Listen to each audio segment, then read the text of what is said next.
با سلام خسته نباشید خدمت دوستان عزیز، جلال مرادی هستم. تو این ویدیو قرار هوش مصنوعی رو بهتون معرفی کنیم که بتونیم به راحتی باش تامبلای به این زیبایی طراحی کنیم.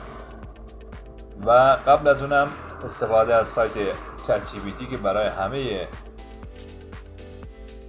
تولید کنندگان محتوا ضروریه. وارد سایت glyph.ir میشیم و سین میکنیم. به خاطر شلوغی و سر صدای محیط هم از شما عزیزان عذرخواهی میکنم چون چاره دیگه نداریم. خب میریم و به چت جی پی تی و ازش میخوایم که پرامپت تصویر یک قهرمان بدنسازی که در حال پوز دادن رو برامون بنویسه. امیدوارم یه پرامپت عالی بنویسه تا یک تصویر بهتر از اون داشته باشیم.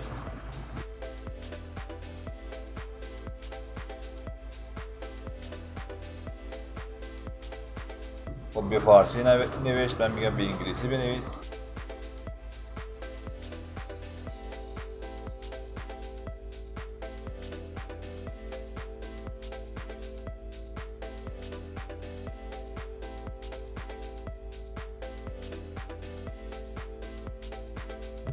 خب حالا پرامپت برای گرفتن تصویر آماده است. پرامپت رو کپی کنید، برید سایت گلیف و این قسمت سرچ گزینه که اینجا اومده بازم از ما میخواد ساین کنیم، یه مقدار مشکل ایجاد داره میکنه این سایت.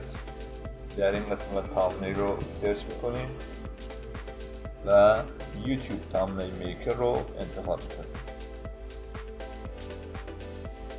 به همین زیبایی. در قسمت پرامپتی که کپی کرده بودیم رو پیست میکنیم و گزینه رانی زیس کلیپ رو میزنیم. در این قسمت داره تصویر برای ما آماده میشه.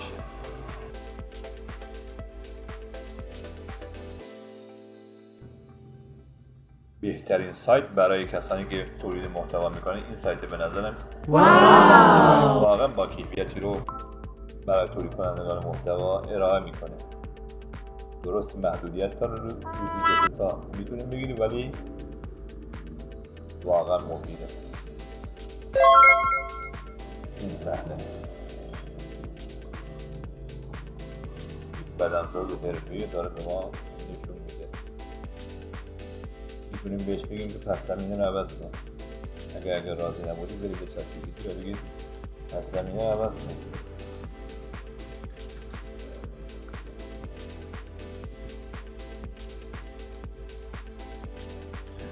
همینطور ایگور بدنساز